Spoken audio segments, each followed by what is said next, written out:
Welcome back to Bustin' Out, the show where we delve into the biggest sports busts the world has ever seen. That's right. And this time, we're taking a deep dive into the fascinating and, let's be honest, often perplexing story of Darko Milicic. Ah, yes, Darko, the Serbian center. Picked second overall in that absolutely stacked 2003 NBA draft. So the big question is, was he a victim of, crazy, unrealistic hype? Or did circumstance maybe play a bigger role than we tend to think?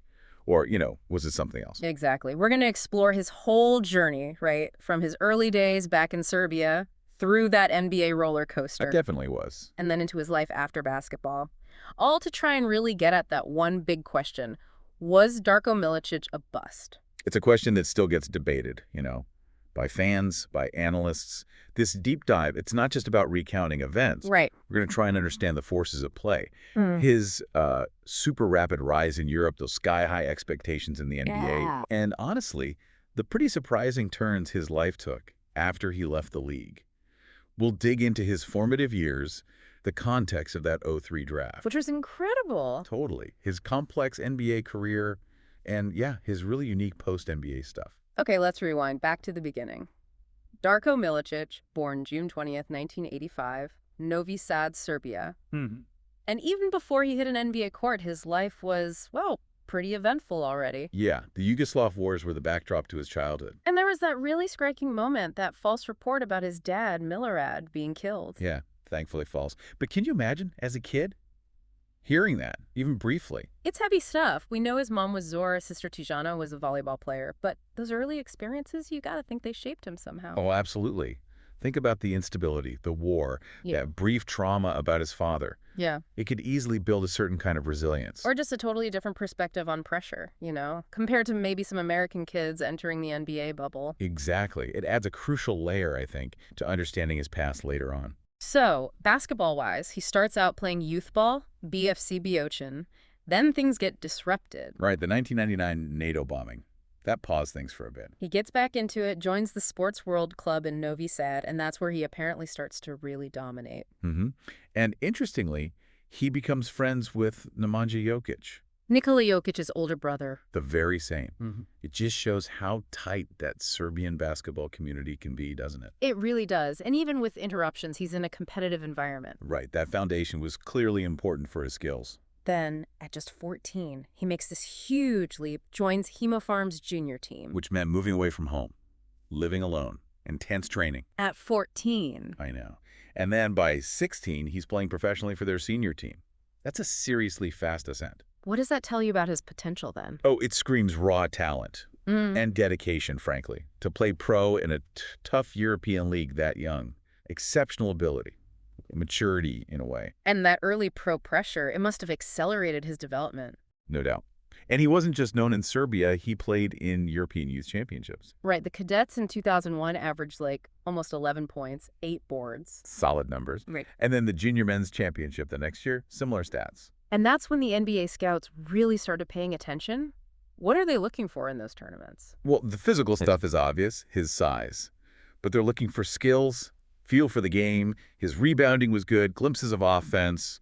That's attractive. Suggests a pretty well-rounded game for his age, with room to grow. Exactly. Which leads right into the pre-draft hype. Oh, yeah. Suddenly he's this versatile young guy, shoots, dunks, blocks, shots. The proto-unicorn label starts getting thrown around. Proto-unicorn and comparisons to Arvydas Sabonis, that's huge pressure for a teenager. It really is. But that label, proto-unicorn, it captured imaginations, right? Teams wanted bigs with guard skills. Handle the ball, shoot, pass. And Sabonis was the guy for that. So the comparison just fueled the fire, the belief that Milicic could be that unique, impactful player. It really speaks to that trend, valuing potential and versatility in big men back then. But it wasn't all sunshine and rainbows heading into the draft. There were whispers. Conditioning issues? Yeah. And Darko himself apparently admitted later he really struggled with fitness in his Pistons workout. So he felt like giving up. Oof.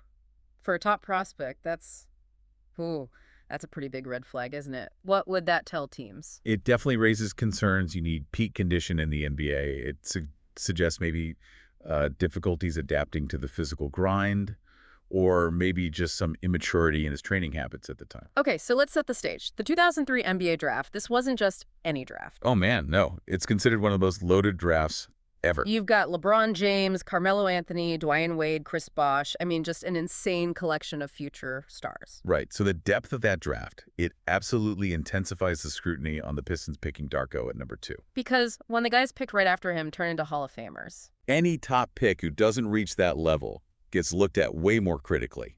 The what-ifs become deafening. And the Pistons, they had that number 2 pick because of a trade way back in '97.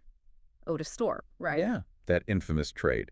And interestingly, the GM, Joe Dumars, later admitted they had, pretty limited pre-draft info on Milicic compared to Melo or Bosh. Which, for the number 2 pick, sounds risky, like maybe a potential misstep from the get-go. It seems a bit unusual now, with scouting being so global and intense. Yeah. It's just maybe they relied on a smaller group's evaluations or just had really strong conviction based on what little they saw.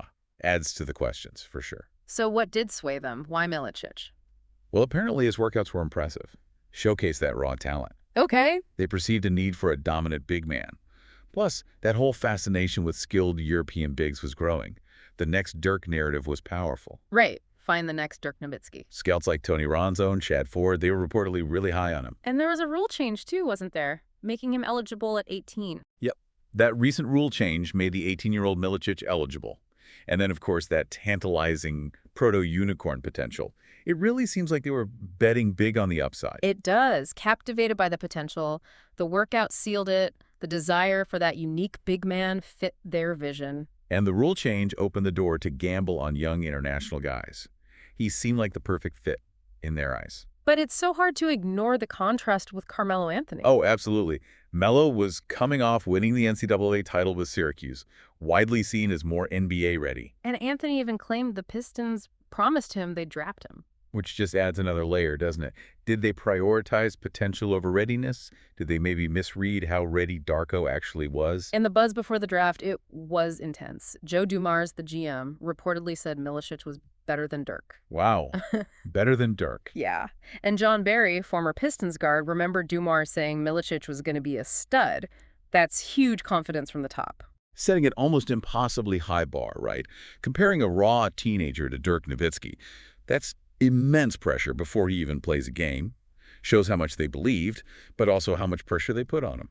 Even the media kind of fueled it. Sports Illustrated mentioned him way back in December 2002, highlighting his skills, even contrasting his humble background with, concerns about LeBron's entitlement. Right, I remember that framing. Scouts early in '03 were predicting he'd go number 2. Chad Ford at ESPN praised his versatility, his toughness. Will Robinson, a Pistons scout, apparently exclaimed, "He's going to own the game." Own the game! Some scouts even questioned if LeBron should go ahead of him. Which seems wild now, but it shows the allure of that potential.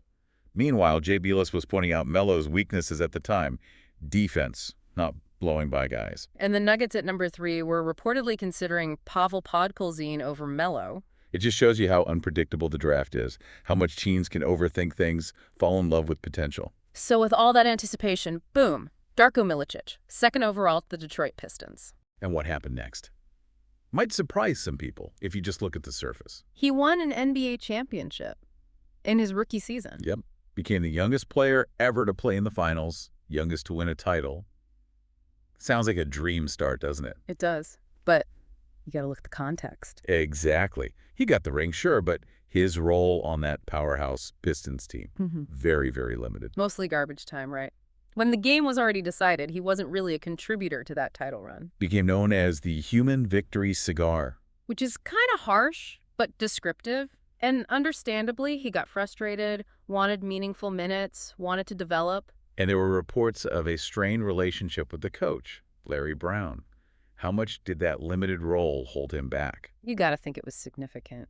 Young, raw guys need reps, need to play through mistakes, build confidence. Mop-up duty doesn't give you that. And if the coach relationship is strained, that just makes it worse. Affects motivation, belief. And even when the coach changed, Flip Saunders came in, his minutes didn't really jump up much. Nope. Over his whole Pistons tenure, 96 games, he scored, 152 points total? Yeah, averaged 1.6 points, under 6 minutes a game. Not exactly number 2 pick numbers. Paints a clear picture. underutilized. Now, granted, the Pistons are stacked, built to win, but the lack of development opportunity is a huge part of his story. Makes you wonder. What if he'd gone to a rebuilding team? Exactly. Somewhere he could play, learn on the court. There are some interesting little stories from Detroit, though. Apparently, Ben Wallace kind of took him under his wing, got him in the weight room. Yeah, and he apparently responded well, physically improved. Doc Rivers, coaching Boston then, even commented during the '04 finals how much better Darko looked, predicted he'd be special. But then you hear stuff like Larry Brown saying Darko wanted to be Tony Kukoc, an outside shooter. While Brown wanted him to be Bill Russell. Rebounder, defender. And Darko apparently didn't even know who Bill Russell was. Ouch. That points to maybe a cultural gap. Or just not understanding league history. And then there were reports about drinking before some practices. Yeah, that's concerning. Raises questions about professionalism, commitment, especially for a young guy trying to find his way. Paints a complex picture. So February 2006, Pistons trade him, off to the Orlando Magic. Finally, a chance for real minutes, you'd think. And in Orlando, we did see some flashes, right? Glimpses of that potential. Definitely. Scoring improved a bit, showed promise blocking shots, averaged over 2 blocks in his first 20 games there. Felt like maybe a fresh start was what he needed. It offered a tantalizing look, yeah. With more minutes, he could show some skills. The shot blocking suggested real defensive value. He even stepped up his scoring a bit in the 2007 playoffs, averaged over 12 points. Looked like he was finding some traction. But then, surprise, the Magic pull their qualifying offer. He becomes an unrestricted free agent. That must have stung. Yeah, likely a big disappointment. Finally show improvement, gain some confidence, and the team basically says, nah, we're good. Suggests maybe consistency or the overall fit still wasn't quite there for them. Next stop, Memphis Grizzlies. Signs a 3-year, $21 million deal. But his time in Memphis was largely forgettable. More struggle. Injuries, yeah. Hurt his Achilles. Moved in and out of the starting lineup. Broken knuckle. And by all counts, just really unhappy there. His wife mentioned him punching walls after games. Wow. And who can forget him ripping his jersey? In frustration during a game against Houston. Yikes. Plus, the reports that he didn't even want to go to Memphis. Called the team. Well, used some colorful language. Yeah. It just sounds like a really negative, frustrating time for him. Injuries, inconsistency, team not great, a low point. From Memphis, traded to the Knicks, even shorter stint there, less impact. Yeah, and he even said publicly he was planning to leave the NBA, go back to Europe, lack of playing time again. Felt like the dream was kind of dying. Seemed like he was losing faith, couldn't carve out a role, maybe seeking a fresh start where he'd had success before. But then, a twist. Yeah. Traded to the Minnesota Timberwolves. And they actually showed some real belief, re-signed him 4 years, $20 million. The GM, David Kahn, called him like manna from heaven, which, okay. But statistically, Minnesota was actually his best run in the NBA. He even looks back on it fondly. Yeah, he put up decent numbers, led the league, finished 5th in blocks one season, had some career-high games. What changed there? Maybe the environment, lower expectations, different coaching approach? Could be. He got more consistent minutes, built some confidence, found a rhythm maybe. It shows the talent was there, just needed the right circumstances. But here's a wild detail. Despite having success there, apparently he warned the Wolves GM not to get him. Yeah. Said he might cause trouble. That's incredible self-awareness, isn't it? Yeah. Suggests he knew his own potential pitfalls, challenges with consistency or mindset, adds complexity. He was maybe more aware of his own issues than people thought. But yeah, unfortunately, that Minnesota success didn't last long. Minutes went down again the next season. And they eventually waived him using the amnesty clause. Quick stop in Boston after that, signed with the Celtics, played literally 1 game, 5 minutes. And then got released at his own request. Personal matters. And June 2013, officially retired from the NBA. Career averages, 6 points, 4.2 rebounds, just a long way from number 2 pick expectations. That final chapter in Boston really felt like his heart maybe wasn't in the NBA anymore. Retirement marked the end of a career that just fell well short of that early potential. So his legacy, it's impossible to avoid the bust label, right? Especially when you look at who came after him. Melo, Bosh, Wade, Hall of Famers. Yeah, contrast is stark. But he does have those weird records. 5th youngest never to play, youngest foreign player, youngest in the finals, youngest champ. Footnotes, maybe. Interesting footnotes, yeah. But the main lens is lack of production versus draft slot and the success of the guys right after him. Darko himself has questioned if the Pistons made the right choice. Analysts say drafting Melo, Wade, or Bosch could have meant a Detroit dynasty. The what-ifs are huge. Even Rasheed Wallace chimed in, suggested maybe Darko needed to be, like, pushed harder, coached tougher, get him mad. And that young player's confidence is fragile. Coaches can impact that quickly. But she'd also said drafting Darko over Melo maybe wasn't as big a mistake as people claim, given what the Pistons needed then. It's complicated. It is a complex legacy. Yeah. Those records are trivia, but the reality is his career is viewed through the lens of underachievement relative to draft position and those other guys. Okay, but then Darko's story takes a truly wild turn post-NBA. Oh yeah, kickboxing. Right. Decides to become a pro kickboxer. Had one fight, December 2014, back home in Novi Sad. Lost it, right? TKO, cut in the second round. Yeah, but apparently classic Darko, super confident afterwards, said he felt invincible, got to admire the spirit, even in a totally different sport. It's definitely unconventional. Shows that desire to compete was still there, even after basketball. That self-belief is a constant thread, isn't it? He even flirted with returning to pro basketball in Serbia in 2015, announced it, then changed his mind. And then, the really surprising part. Apple farmer. Apple farmer. Owns a big orchard now, like 125 acres back in Serbia. Growing bee-balm apples, apparently. Right. And by all accounts, he seems genuinely peaceful, happy, a total contrast to the NBA pressure cooker. Doesn't watch much basketball anymore. It's a remarkable shift. It really is. To go from the NBA spotlight to, well, farming, seems like he found a different kind of fulfillment, a different kind of success, totally outside pro sport. He did dip back into amateur hoops briefly, 2019, 2020. Shows the game wasn't totally gone. But then there's his real sporting passion now, it seems.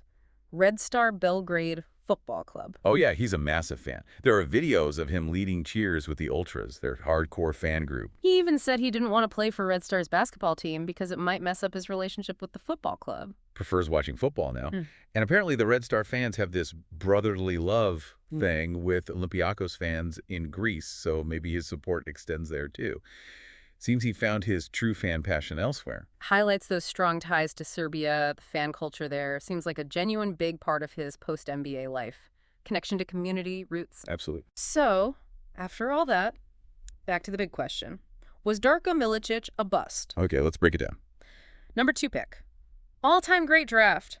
Guys around him, multiple rings, tons of all-star games. LeBron, Melo, Bosch, Wade. Darko got a ring, sure, but tiny role. 0 all-star nods. Expectations were through the roof. His stats and impact weren't there. He's admitted attitude issues, inconsistency himself. And you just can't not think, what if the Pistons picked differently? Look, by almost any objective measure we use for draft picks, stats, impact, accolades, longevity, his NBA career absolutely did not live up to being the number 2 pick, especially in that draft. The contrast with the others is just too stark. It's undeniable. Okay, so let's nail it down then. Final answer. Was Darko Milicic a bust? Ultimately, Yes. in the traditional NBA sense, looking purely at his basketball career versus his draft position, Yeah. he has to be considered a bust. Right. However, Yeah. his story takes that really interesting turn after the NBA. Finding genuine happiness, a different kind of success as an apple farmer, it has nuance. So while the basketball career didn't pan out, his life journey since, it offers a different perspective. Maybe the bust label, while accurate for the NBA part, only tells, part of his whole story. Bustin' Out is directed by Tel Bar-Yosef and created using Gemini Deep Research and Google's Notebook LM from our collected sources. If you enjoyed this deep dive into Darko Milicic's wild ride, make sure you subscribe or follow us. We've got more stories of sports figures who didn't quite hit those high expectations. And here's a final thought for you, something to chew on. Does finding happiness and success in a totally unexpected way after you didn't meet expectations in your first career, does that change how we define bust? Definitely something to think about.